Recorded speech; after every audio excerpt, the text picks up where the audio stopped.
Seems like WeWork might just bring down the whole entire commercial office space in San Francisco. It's not looking great at all because San Francisco, of all the cities around the world, in the first world, of course, has like the highest vacancy rates. Like we talk about how Hong Kong, for example, have terrible vacancy rates, right? Because of all like the companies moving out. But surprisingly, the vacancies are only about 10 to 15%. It's really not as bad as what people expected. Then you go over towards Miami, they're under 10% for their vacancies. It's pretty incredible. And if you go to Singapore, their vacancies are extremely low. Like their downtown vacancies are less than 5%. Go to Seattle, vacancies are nearing 18 to 19%, but it's still better than what San Francisco has to offer, which is like almost 40% vacancies with more companies wanting to leave. Now you have one of the biggest tenants in the commercial office space, WeWork. They seriously over leveraged and pretty much sold themselves as a tech company when in fact they're just a glorified, very hipster landlord. So WeWork nears bankruptcy, leaving San Francisco landlords exposed, and many of these San Francisco landlords, they need this tenant money from WeWork because when WeWork leaves, they leave behind hundreds of thousands of square footage of space, which nobody wants to occupy. Now, there's no big companies coming to San Francisco to lease 6-digit square footage spaces, okay? Like the only company so far is like OpenAI, the guys behind ChatGPT. But other than OpenAI, most companies don't want to come here. In fact, thousands of companies and startups have already left San Francisco, which is causing the city to have a massive crisis where buildings are down 50 to 80% in value, including residential skyscrapers. It's not looking so good. Small investors like you and me, and also especially the big banks and hedge funds, are all taking some massive beatings.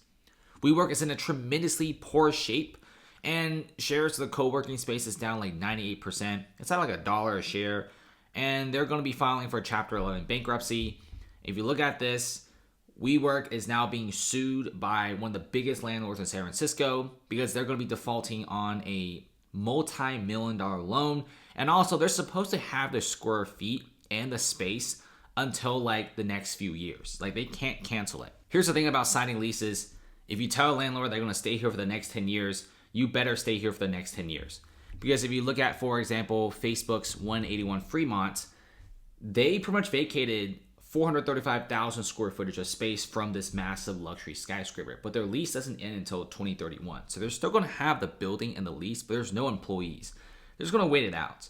And obviously Facebook, they're making money. You know, they're making cash. They're not going to pretty much go through a costly lawsuit. They're just going to suck it up and pay the monthly fees and everything else. But there's no employees in the building. So WeWork right now is going to be leaving 600 California Street, right? Lender sued to foreclose on this, and it's owned by WeWork, and they fell behind a $240 million loan. This isn't anything new for San Francisco, considering San Francisco, several companies, including Brookfield Properties, defaulted on a $500 million loan, like the Westfield Mall, and also another hotel company, Park Hotels and Resorts, pretty much defaulted on one of the craziest loans I've ever seen. It's like over $700 million for 2 hotels in downtown San Francisco. If you look at this, we also have WeWork leasing over 100,000 square feet in San Francisco as well. And since they're going bankrupt, they're filing Chapter 11, they're probably going to be giving up the space. You also have 535 Mission Street, another 100,000 square footage of space. They're probably going to be leaving as well.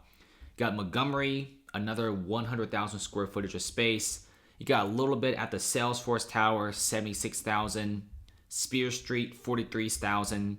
Also 650 California Street, 60,000 square feet. So if you just do like the simple math, you're adding up towards like maybe 500,000 to 700,000 square footage of space, which most likely will go empty, including a massive skyscraper on California Street, which is by far one of the better buildings in San Francisco. If you look at California Street, it's not looking so good, right? If you put the little guy down on Google Maps, this is by far a pretty good high-end building.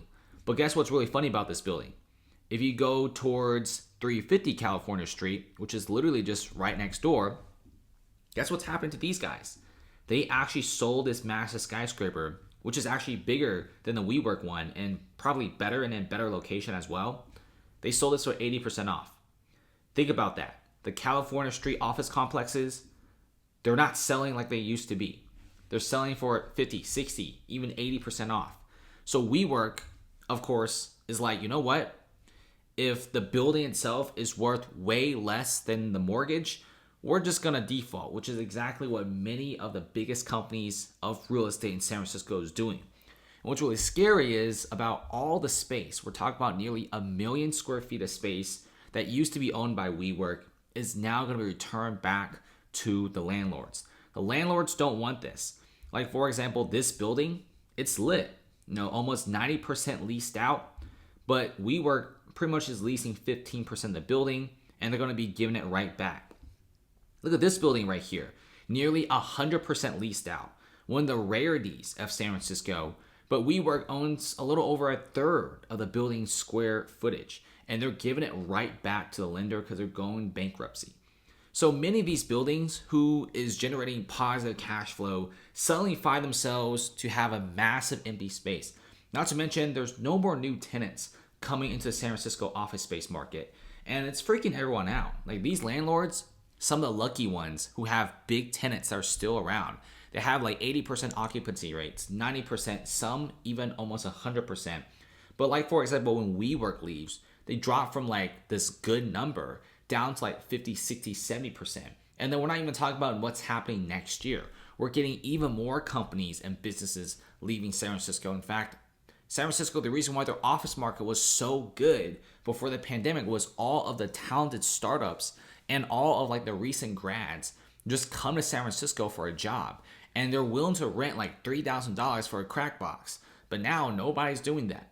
People are going to other places. Online work is big. Even Charles Schwab and Wells Fargo is moving themselves online. They still have a small office presence in many big cities, but we could tell you that over 50% of that presence is now becoming more digitalized.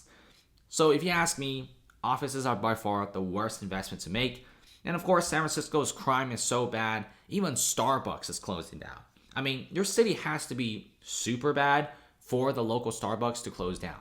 Not to mention, 3 Targets closed down, the biggest mall in the city closed down, and of course, several hundreds of small business owners who don't make it on the news are leaving as well. It's a shame because San Francisco is truly a fantastic place, a location that you can't find anywhere else. But because of neglect and also right now there's massive budget cuts, I kind of see why many companies don't want to come here. And WeWork, like many other tech companies, I guess, whatever you want to call it, I guess it's like a glorified landlord, but you get the idea. These startups that became really big in San Francisco are now going broke.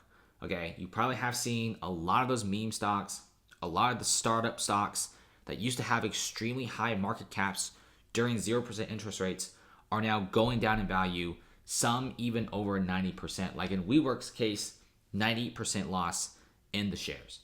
Thanks for watching, guys, and see you later.